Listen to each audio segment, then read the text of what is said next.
Dale Hunter, where did the name come from? Where did the idea for even the novel come from? Well, that's the novels, the ideas and the themes have been rattling around in my head for probably 15 years before I started getting words on paper. I started writing in a departure lounge in San Diego, California, on the way home from a trip one winter, about 3 years ago, November of 2017, I think.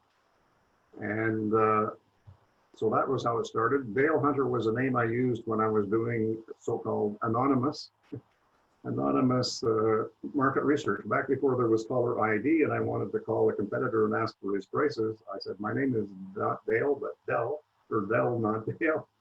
And so that was my nom de plume. At the time I was doing industrial espionage, or competitive research, I guess is a better way to do it. So the name kind of stuck. It is not Dale Hunter, the hockey player that everybody thinks about, or other Dale Hunters that are around. And the other hero in the book is Frank the Fixer. So it becomes kind of a buddy story about Dale Hunter. He teams up with Frank the Fixer, who is a Somalian refugee.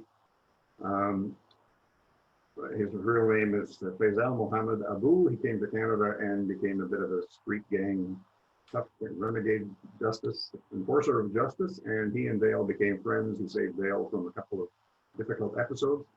And that character is based on a Somalian that worked for me back in the day. He was a refugee and he was my service and warehouse manager at one point. Well, I have read the first one, the first Okay. of the series, and I notice in it there's a lot of reference to the time and the era in Montreal. And having been in Montreal during that time, I found it fascinating that you're talking about buildings and places that were no longer there, but your addresses and everything are correct. Now Now, that's did good to this know. just come from memory? Did you look it up? And was it Uh, originally going to be part of the novel, or did that just sort of fall into place? well, it's easier for me because I did live here in that period and I remember the places. So I guess as I've said to people, to be a good writer, you need a good memory, a good visual memory, and then a good imagination, and you put the two together to make up the story.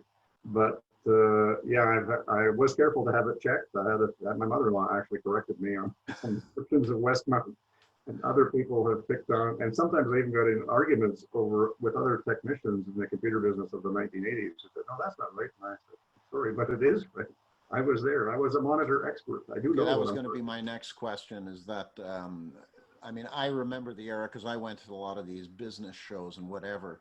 Yeah, And when you talk, I don't want to give away the plot or the story, but there's references also to traveling to these conferences and that. And yeah. I Well, found that that's for, I'm sure, a lot of people that have been in that technology business, when they read this, they'll enjoy it because I enjoyed it thoroughly because of that, those things I could refer to.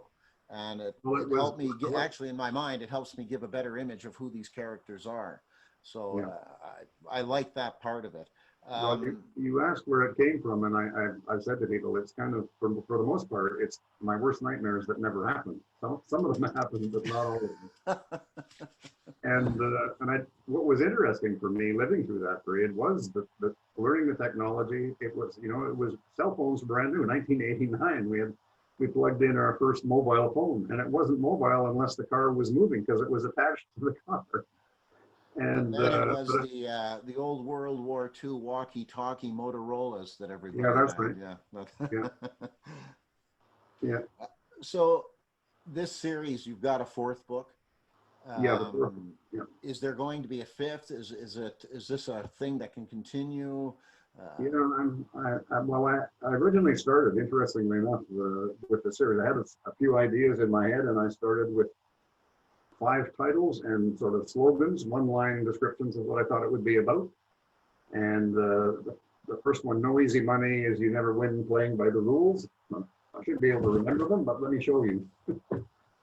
You never win playing by the rules, which is not Dale Hunter. It's one of the bad guys that says that.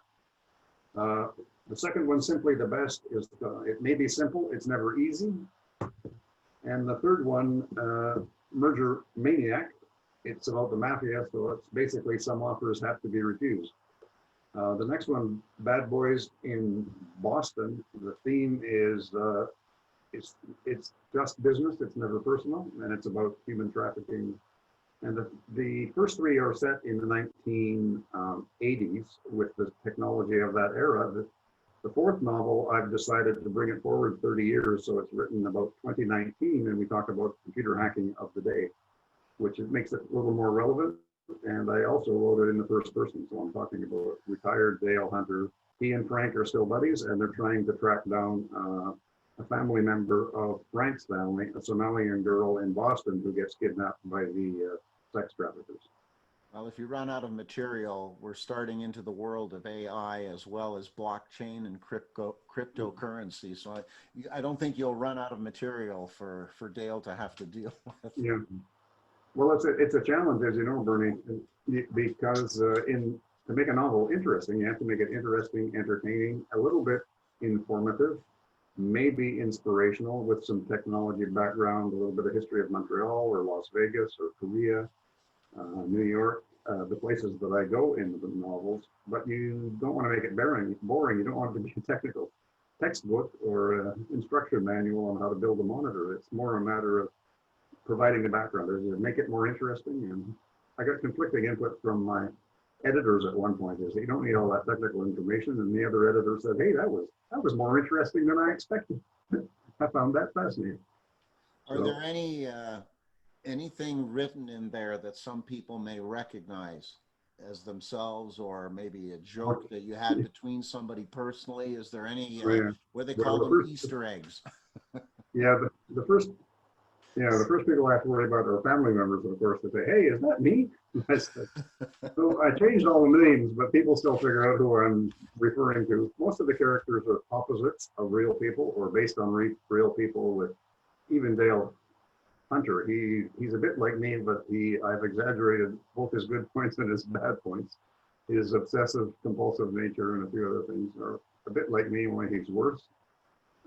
He's smarter and so on than me, and maybe tougher, because he starts as being pretty naive about crime and the corruption that's going on around him. By the third novel, he's dealing with it. So that's kind of the character development I wanted to include. He's less naive, and he's less focused on his business, more focused on protecting his family and staying alive. And Frank the Fixer is kind of the backup tough guy to get him out of the jam. Well, do you want to move on to the business book now, or do you? Sure. We can cut here now. We'll Yep. just talk for a second. You want to go on to that, or is there something you want me to cover or to ask you in particular? Well, you can, we can maybe talk a little bit about the reviews. What's the reader reaction? Maybe is the opening question. Oh, okay. We'll stay on Dale Hunter. Stay on the novels, and we can go through the same set of questions if you like. Actually, that little. Okay, but we haven't done. We'll do the reviews for this one, and then we'll go on to the next one. Well, what I'm suggesting is let's complete the theme for the novels with those questions, and you can put it together differently, maybe. But yeah, let's do that. Okay, so go through. You don't have to ask all the questions, but pick those that we haven't already covered. Okay, let me just see what's, because I have a list of other questions that I have this list of 50 questions to ask authors. Yeah, we haven't got time for 50. Well, it's I figure, I'm not going to ask them all, but Okay, yeah. Well, from my perspective, the next question will be what's the reader reception? Have you been pleased with the reader reception? Just don't ask me how many have you sold. Are you making money yet? Those are the questions. No. Please don't ask that. Okay, so here we go. The main thing is, are you still having fun or not? I'm writing the 4th and 5th, so I guess it's fun. Okay, Del, how has been the reception of this book? Does your family like it? People who've read it, what are the reviews? Well, that was the fun part, actually. That's where I really became committed to this project. It was kind of a retirement pastime or a passion project, a part-time hobby, and I sort of pushed my way to the finish line on the first book. And I did get some advice. I spent some time studying and trying to make it as good as I possibly could with some professional help from editors and so on. But when I finally showed it to somebody who was not a family member or not immediate family, and they said, "Wow, we really enjoyed your book. I like it." I said, "Wow, that's really very affirming and keeps me going." So my favorite review is actually, I think, on the back of the book, and it says, "I love this book, but I had to get up in the middle of the night to finish it." So Well, I've been that's always quoting him a ever very since. receptive review. And but it's also interesting that like part of my mission was the little bit of a subtle message in support of entrepreneurs. We're not all that evil, and we're just trying to cope, and we have challenges beyond keeping the business profitable. And you know, there's not a sin to make a profit. So those are the kind of hidden messages I have for the non-entrepreneurs. But what I found most interesting for me was that some business people who've been in big companies or worked in a non-executive capacity, they suddenly say, wow, I've learned a lot more about entrepreneurship and running your own business. And most readers actually are women. So you have to catch women if you're going to sell a lot of books, which of course is my objective, to get as many readers as possible. Women like the characters. They think Dale is a bit too good to be true, and Frank is really interesting guy. And but they also, some of them said there's too much business in it, so that's boring, and they flip past those pages. It might only be a page and a half, but that's a distraction. So different readers are looking for different things. I tried to make it, as David Baldacci says, I like to read a book that's interesting, entertaining, and when I'm finished, I think, wow, I learned something. I feel smarter than I was before I started. So that's part of what I'm trying to do. I don't want to write sort of a James Patterson kind of action thriller where you just keep turning every page because there's another car chase, another shoot up, another death threat, another serial killer killing somebody. That doesn't interest me as a subject. It's not a book I want to read, so it's not a book I want to write.